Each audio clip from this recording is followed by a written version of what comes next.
Hi. ഇന്ന് കുറച്ച് വീട്ടുവിശേഷങ്ങളൊക്കെ കാണിക്കാമെന്ന് കരുതി. കുറച്ച് ദിവസം ഇങ്ങനെ തുടർച്ചയായിട്ട് മഴയൊക്കെ ആയിരുന്നല്ലോ. അപ്പോൾ ഇന്ന് ഇച്ചിരി മഴയൊക്കെ ഒന്ന് മാറി നിൽക്കുന്നൊരു അത്യാവശ്യം നല്ല ക്ലൈമറ്റാണെന്ന് തോന്നുന്നുണ്ട്.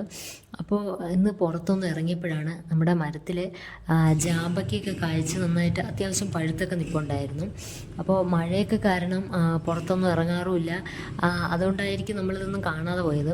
അപ്പോൾ ഇന്നിതിപ്പോൾ പറിച്ചില്ലെങ്കിൽ അടുത്ത വീണ്ടും മഴ പെയ്യുമ്പോഴേക്കും ഇതെല്ലാം പോവും. പിന്നെ ഇത് കിളിയൊക്കെ കുത്തി അതൊക്കെ അങ്ങ് പോവും. അപ്പോൾ ഇന്ന് എന്തായാലും ഇതൊക്കെ ഒന്ന് പറിച്ച് വയ്ക്കാമെന്ന് കരുതി. അങ്ങനെ ഇതൊക്കെ പറിക്കാൻ വേണ്ടി ഇറങ്ങിയപ്പോഴേക്കും ഇതൊന്ന് വീഡിയാക്കിയാലോ എന്ന് കരുതി അങ്ങനെ ചെയ്യുക.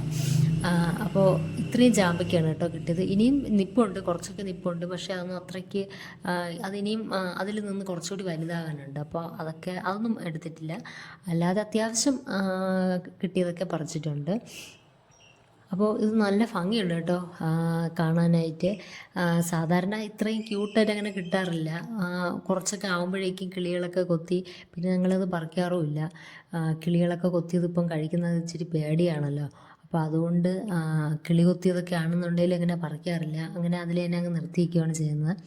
പിന്നെ നമുക്ക് ആവശ്യത്തിനുള്ളതാണെന്നുണ്ടെങ്കിൽ നമുക്ക് എടുക്കണമെന്നുണ്ടെങ്കിൽ നിങ്ങൾ കവർ എന്തെങ്കിലും വെച്ച് കെട്ടിയതിന് ശേഷം അത് പാകമാകുമ്പോഴേക്കും അങ്ങനെ അഴിച്ചെടുക്കുകയാണ് ചെയ്യാറ്.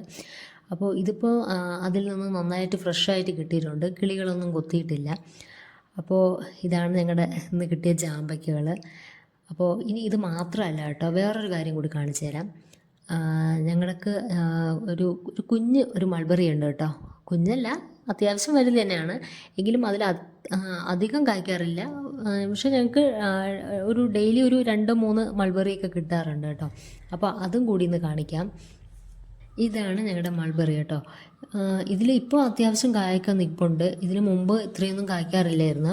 അപ്പോൾ ഇടയ്ക്ക് ഞാനൊരു വീഡിയോ കണ്ടപ്പോഴാണ് മനസ്സിലായത്, ഈ മൾബറീനെ നമ്മൾ ഇടയ്ക്കിടയ്ക്ക് അത് ഒത്തിരി ഇങ്ങനെ ഇലകളൊക്കെ ആയിട്ട് നിൽക്കാതെ നമ്മൾ അതിനിങ്ങനെ ഇടയ്ക്കിടയ്ക്ക് കട്ട് ചെയ്ത് വിട്ട് കഴിഞ്ഞാൽ അതിൽ നന്നായിട്ട് കായ്ക്കത്തുള്ളൂ എന്ന്. അപ്പോൾ അതിന് ശേഷമാണ് ഞാൻ ഇതിങ്ങനെ ചെടി ഇങ്ങനെ വലുതാകുമ്പോഴേക്കും അതിൻ്റെ ബ്രാഞ്ചസൊക്കെ നമ്മളൊന്ന് കട്ട് ചെയ്ത് വിടുകയാണെങ്കിൽ അതിൽ നല്ല പോലെ ഈ മൾബറീസ് ഉണ്ടാവും.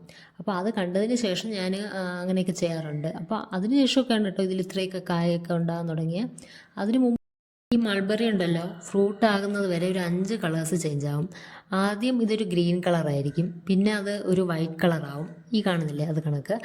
പിന്നെ ഒരു ലൈറ്റ് പിങ്ക്, പിന്നെ റെഡ്, ലാസ്റ്റ് ബ്ലാക്ക് ആകുമ്പോഴാണ് കേട്ടോ അതൊരു ഫ്രൂട്ടിൻ്റെ ആ ഒരു ടേസ്റ്റൊക്കെ വരുന്നത്.